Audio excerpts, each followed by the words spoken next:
Dear learners, welcome back again in our today's session.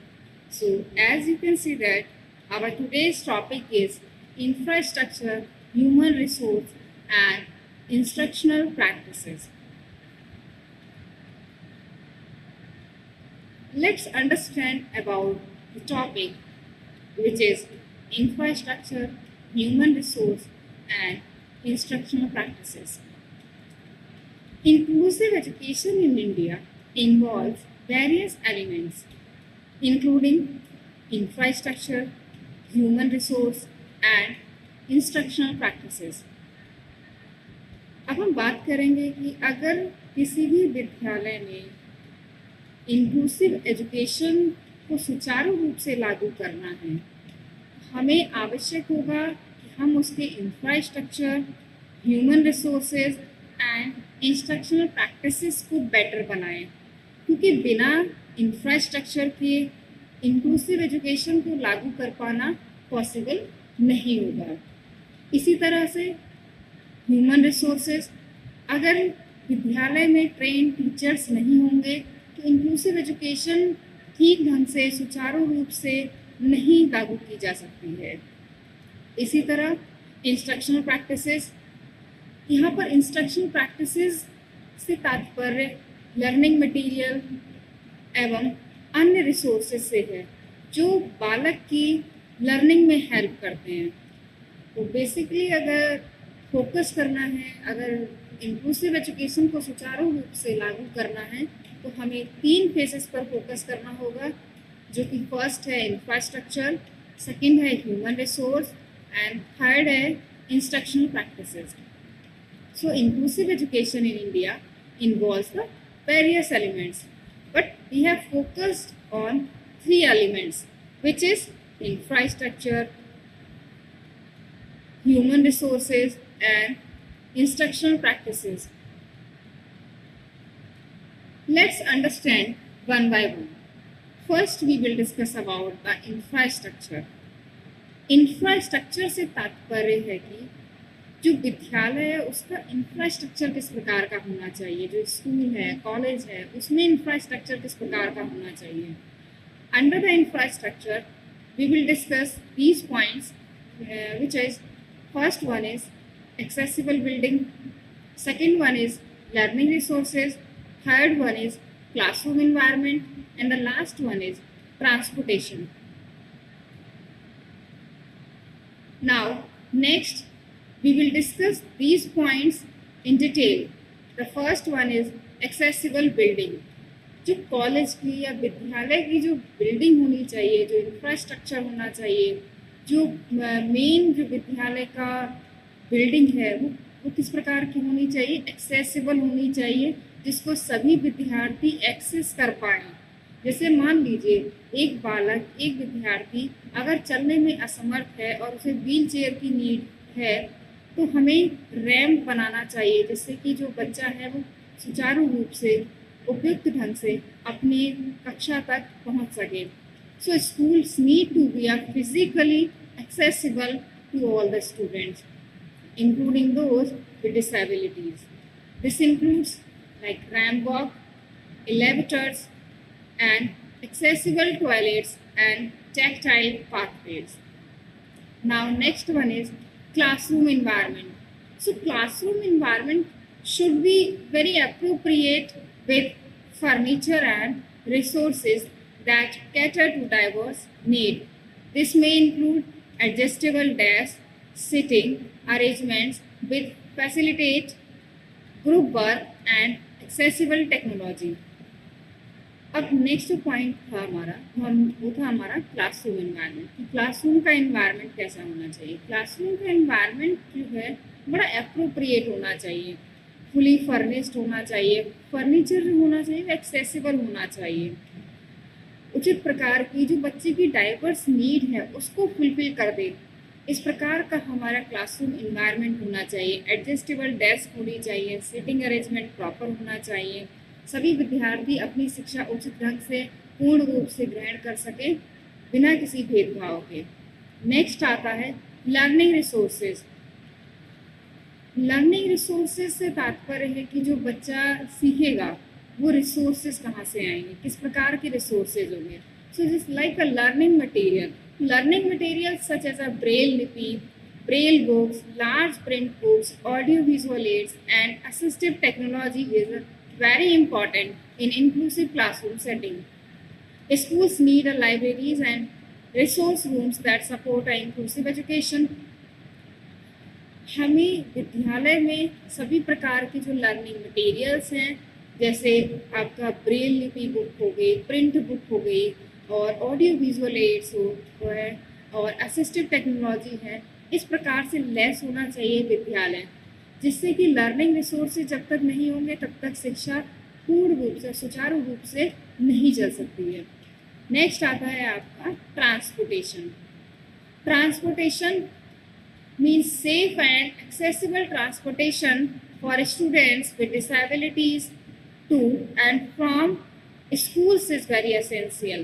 जो disabled बच्चे हैं उनके लिए विद्यालय से घर तक जाने के लिए एक्सेसिबल ट्रांसपोर्टेशन की सुविधा उपलब्ध करानी चाहिए. तो बेसिकली अगर आप बात करें तो ये 4 पॉइंट्स इंफ्रास्ट्रक्चर में इम्पॉर्टेंट हैं. पहला आता है आपका एक्सेसिबल बिल्डिंग, जो बिल्डिंग है वह एक्सेसिबल होनी चाहिए. सेकंड आता है क्लासरूम इन्वायरमेंट एप्रोप्रिएट होना चाहिए, फुली फर्निश्ड होना चाहिए, सीटिंग अरेंजमेंट अच्छा होना चाहिए, बेटर होना चाहिए, जिससे कि सभी लोग उसको एक्सेस कर पाएँ, चाहे वह बच्चा डिसेबल्ड है और चाहे वह बच्चा कॉमन बच्चा है. नेक्स्ट आता है लर्निंग रिसोर्सेज. इंक्लूसिव एजुकेशन में सभी के लिए लर्निंग मटेरियल प्रॉपर होना चाहिए. अगर किसी बच्चे के लिए आवश्यकता है ब्रेल लिपि, ब्रेल बुक्स की, लार्ज प्रिंट बुक की, लाइब्रेरी प्रॉपर होनी चाहिए. तो पूरा इंफ्रास्ट्रक्चर अच्छा होना चाहिए. जब तक विद्यालय का इंफ्रास्ट्रक्चर अच्छा नहीं होगा शिक्षा ठीक ढंग से नहीं दी जा सकती है. एंड द लास्ट पॉइंट था आपका ट्रांसपोर्टेशन का. तो जैसे बच्चा अगर डिसेबल्ड है तो बच्चा डिसेबल्ड है तो उसको विद्यालय से घर से विद्यालय और विद्यालय से घर जाने के लिए एक ट्रांसपोर्टेशन की सुविधा दी जानी चाहिए. नेक्स्ट आता है आपका ह्यूमन रिसोर्सेज. ह्यूमन रिसोर्सेज की अगर हम बात करें तो 4 पॉइंट्स हैं हमारे ह्यूमन रिसोर्सेज में. पहला आता है आपका स्पेशल एजुकेटर्स, नेक्स्ट आता है आपका टीचर ट्रेनिंग, थर्ड आता है आपका एडमिनिस्ट्रेटिव सपोर्ट, एंड लास्ट आता है आपका सपोर्ट स्टाफ. पहला था आपका स्पेशल एजुकेटर्स.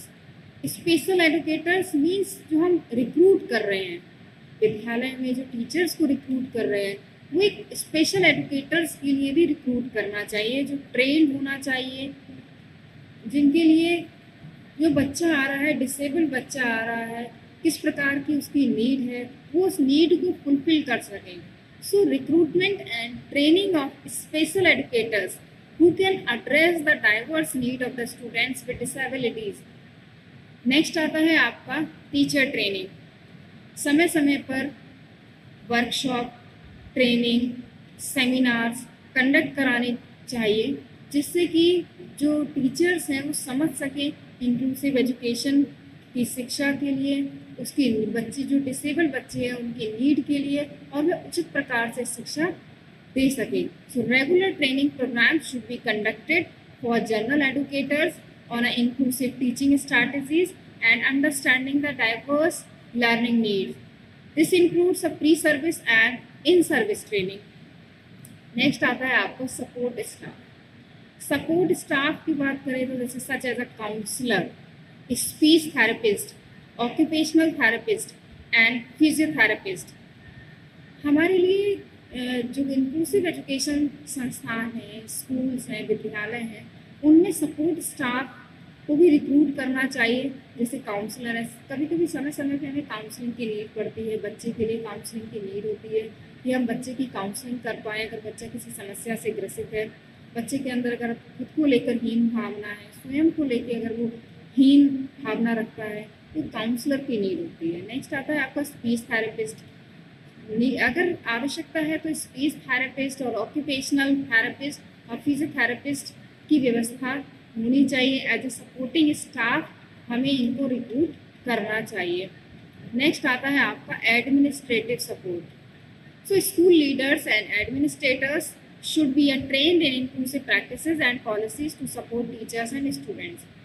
जो हमारा एडमिनिस्ट्रेटिव स्टाफ है, जो विद्यालय का एडमिन है, वो ट्रेंड होना चाहिए इंक्लूसिव एजुकेशन के लिए कि किस प्रकार बच्चे के लिए आवश्यकता है इंक्लूसिव एजुकेशन की, किस प्रकार टीचर के लिए आवश्यकता है, टीचर के लिए किस प्रकार के रिसोर्सेज उपलब्ध कराए जाने चाहिए, बालक के लिए किस प्रकार नीड है इंक्लूसिव एजुकेशन के लिए, कहाँ चैलेंजेस आ रहे हैं, किस प्रकार की और समस्याएं आ रही हैं, कैसे उनका निवारण किया जा सके।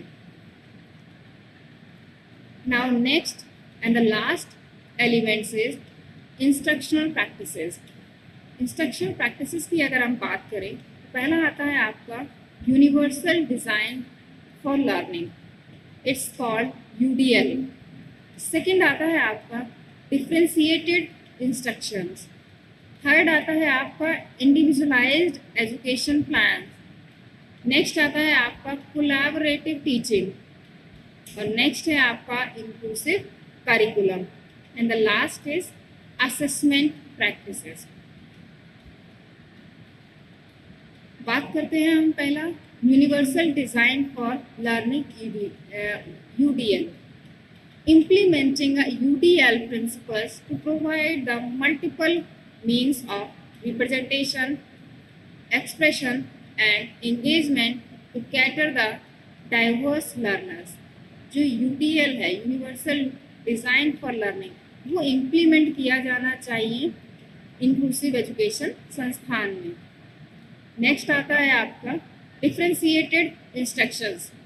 Differentiated instruction, that means tailor the instruction to meet the individual needs by varying the content, process, products and learning environment। जिस प्रकार का लर्निंग इन्वायरमेंट है, जिस प्रकार का प्रोडक्ट्स है, जिस प्रकार का प्रोसेस है, उसके अकॉर्डिंग हमें डिफ्रेंशिएटेड इंस्ट्रक्शंस को डिफरेंट वे में प्रदान करना चाहिए छात्रों के लिए, जिससे उनकी जो डाइवर्स नीड है वो फुलफिल की जा सके। नेक्स्ट आता है individualised education plans. Developing and implementing individualised education plan for students with disabilities to provide personalised learning goals and support. देखिए, कभी कभी विद्यालय में ये आवश्यकता होती है कि जो बच्चा डिसेबल्ड है, उस बच्चे के लिए इंडिविजुअलाइज्ड एजुकेशन प्लान्स का निर्माण किया जा सके, उसको डेवलप किया जाए और उसको इम्प्लीमेंट किया जाए, क्योंकि वह बच्चा और बच्चों के से थोड़ा सा अलग है, उसके लिए एक एक्स्ट्रा अटेंशन देने की आवश्यकता है। तो इसके लिए ज़रूरी है, आवश्यक है कि हम as a teacher individualised education plans का निर्माण करें। नेक्स्ट आता है आपका collaborative teaching. Collaborative teaching, that means co-teaching models where general and special educators work together to plan, instruct and assess the students। आवश्यकता होने पर कभी कभी कोलैबोरेटिव टीचिंग पर फोकस किया जाना चाहिए, जिसे हम कभी कभी टीम टीचिंग भी कहते हैं। तो कोलैबोरेटिव टीचिंग किस प्रकार की होनी चाहिए? जो एक स्पेशल एडुकेटर्स है और एक जनरल एडुकेटर्स है, दोनों एक साथ जाकर इंस्ट्रक्शंस प्लान करें और असेस करें बच्चे की लर्निंग के लिए। नेक्स्ट आता है आपका इंक्लूसिव करिकुलम। इंक्लूसिव करिकुलम की अगर हम बात करें तो that ensuring the curriculum should be very flexible according to the need of the students. So ensuring that the curriculum is flexible and inclusive, allowing for adjustment and accommodation to meet the needs of all learners। हमें ये ध्यान में रखना है कि जो curriculum है वह किस प्रकार का होना चाहिए? इंक्लूसिव होना चाहिए। इंक्लूसिव होना चाहिए मतलब फ्लेक्सिबल होना चाहिए, वह बच्चे की नीड के अकॉर्डिंग होना चाहिए। नेक्स्ट आता है आपका assessment practices, using the diverse assessment methods and accommodate different learning styles and abilities such as oral presentation, projects and portfolios. Assessment, बहुत सारे असेसमेंट मेथड्स हैं, बच्चे की नीड, आवश्यकता के अनुसार, लर्निंग कंटेंट के अनुसार हमें बच्चे की असेसमेंट्स मेथड्स को अप्लाई करना चाहिए, जिसमें हम रिटन करा सकते हैं, ओरल करा सकते हैं, प्रेजेंटेशन भी हो सकती है, प्रोजेक्ट्स हैं एंड पोर्टफोलियोज। चलिए अब हम बात करते हैं नेक्स्ट चैलेंजेस एंड सॉल्यूशन, कि क्या क्या चैलेंजेस आ रहे हैं और उसके क्या कैसे सॉल्यूशन हो सकते हैं, कौन कौन से सॉल्यूशन हो सकते हैं। तो पहले अगर हम बात करें अवेयरनेस एंड एटीट्यूड्स, सेकंड है आपका पॉलिसी इम्प्लीमेंटेशन, थर्ड है आपका फंडिंग, लास्ट है आपका collaboration. So the first challenge is awareness and attitude. There is a need to raise awareness and change attitude towards the inclusive education among the educators, parents and the community. वर्तमान में भी अभी भी कहीं ना कहीं जो एजुकेटर्स हैं, जो पेरेंट्स हैं, जो कम्युनिटी रिप्रेजेंटेटिव हैं, वो डिसेबल बच्चे के लिए, डिसेबल स्टूडेंट्स के लिए अभी भी कहीं ना कहीं अपना नहीं पा रहे हैं। तो ज़रूरी है, ये बहुत आवश्यक है कि कम्युनिटी में, पेरेंट्स में और एजुकेटर्स में एक अवेयरनेस लाई जाए और उनके एटीट्यूड में जो उनका परसेप्शन है डाइवर्स लर्नर को लेकर, डिसेबल बच्चे को लेकर, उसमें परिवर्तन किया जाए। नेक्स्ट आता है आपका policy implementation. Effective implementation of policies and laws related to the inclusive education such as the right to persons with disabilities Act 2016। जो गवर्नमेंट ने पॉलिसीज़ बनाई हैं इंक्लूसिव एजुकेशन को लेकर, वो इफ़ेक्टिवली इम्प्लीमेंट की जाए, समय समय पर उसका असेसमेंट भी किया जाए, उसमें फीडबैक लिए जाए, सुझाव लिए जाए, जिसमें जो चुनौतियाँ हैं, जो समस्याएं हैं, उसको ध्यान में रख के उसका निवारण किया जा सके। नेक्स्ट आता है आपका फंडिंग। फंडिंग, जो फंड मिल रहा है इंक्लूसिव एजुकेशन पर व्यय करने के लिए, उसको हमें ध्यान में रखना है कि वह व्यय उचित प्रकार से किया जा रहा है या नहीं। So ensuring the adequate funding for infrastructure development, teacher training and और अदर लर्निंग रिसोर्सेज। जो फंड दिया जाता है वो 3 फेजेज में दिया जाता है। पहला आता है आपका इंफ्रास्ट्रक्चर डेवलपमेंट के लिए, सेकंड आता है टीचर ट्रेनिंग के लिए, दूसरा थर्ड आता है आपका लर्निंग मटेरियल के लिए। तो जो व्यय दिया जा रहा है, जो फंड दिया जा रहा है, वह इस उचित प्रकार से व्यय हुआ है, हो रहा है, कहाँ नहीं हुआ है, कितना फंड बाकी है, कहाँ व्यय करने की आवश्यकता है, इसको हमें ध्यान में रखना होगा। नेक्स्ट आता है आपका collaboration. Collaboration means collaboration between the government, non-government organization and the private sector to support the inclusive education initiatives। अर्थात हमें कोलैबोरेट करना है, कोलैबोरेट गवर्नमेंट, नॉन गवर्नमेंट जो NGOs हैं, जो कम्युनिटी रिप्रेजेंटेटिव हैं, उनके साथ कोलैबोरेट कर इंक्लूसिव एजुकेशन में, जो इंक्लूसिव एजुकेशन में समस्याएं आ रही हैं, चुनौतियां आ रही हैं, और उसको किस प्रकार से सुचारू ढंग से चलाया जा सकता है, उसको ध्यान में रख के हमें कोलैबोरेशन करना है। So basically efforts are ongoing to address these challenges and promote inclusive education in India. Successful example can be seen in some regions and schools that have adopted innovative practices and strong support system. Thank you.